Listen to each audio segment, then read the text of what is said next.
From the 1011 Now streaming studio, this is 1011's Morning Pulse. Sponsored by Murray Roofing. Good morning and happy Halloween. This is Craig Allison with your Morning Pulse for Friday, October 31st. Our first story this morning going on the national side. President Trump called on congressional Republicans to end the government shutdown with what he calls the, quote, nuclear option, referring to eliminating the filibuster, an unprecedented step that GOP leaders have opposed up until now. It would eliminate the 60-vote threshold required to pass legislation, something Senate Republicans have so far avoided changing because of what it would mean the next time Democrats take the majority. Your second story this morning, and speaking of the government shutdown, it's causing more phone calls at a Lincoln nonprofit, Catholic Social Services, for appointments at their food market. Despite the higher demand for food during this time, though, the nonprofit says they aren't worried about inventory shortages due to recent donations made by the community. The executive director says they typically set up 12 appointments a day, with some as no-shows, but this hasn't been the case since SNAP benefits have been put on pause. While food market appointments can only be made once a month, Catholic Social Services serves 2 meals a day, which is free for anyone. We have more details about their service with this story on our 1011 Now app. Your third story into our crime tracker this morning, 45-year-old Jesse Whittick of Lincoln was sentenced to more than a century behind bars after he sexually assaulted 4 girls over the span of several years.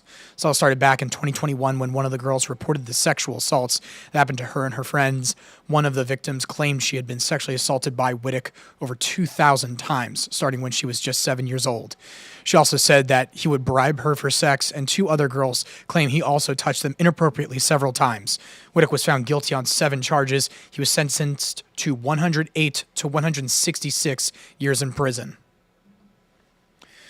Your fourth story, Neely, with a population of just over 1,500 people, worked with an Omaha-based web design company to create the new website, nebraskachildcare.org, a resource focused on supporting childcare statewide and giving more access to providers for families. One of the main aspects of the website is being able to easily find providers via a simple zip code search. This website came from the growing need for childcare in Nebraska. In addition to the providers on the website, there are many other resources such as grants, licensing, and educational help. The website is still, though, in its early stages, and more is expected to come in time.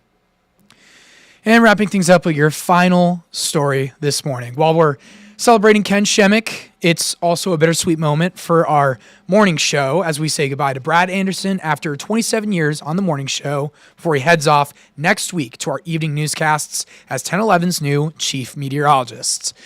It's definitely bittersweet for the mornings. Again, a huge congratulations to Brad Anderson for this huge and well-deserved and well-earned promotion to being our chief. We know he's going to do great, and we're happy to welcome Brandon coming in next week as our new morning meteorologist.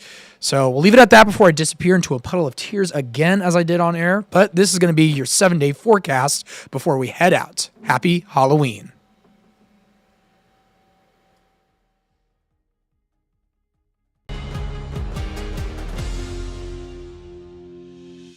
You've been listening to 1011's Morning Pulse. Watch, listen, stream on the 1011 Now app, on YouTube, or wherever you get your podcasts. Sponsored by Murray Roofing.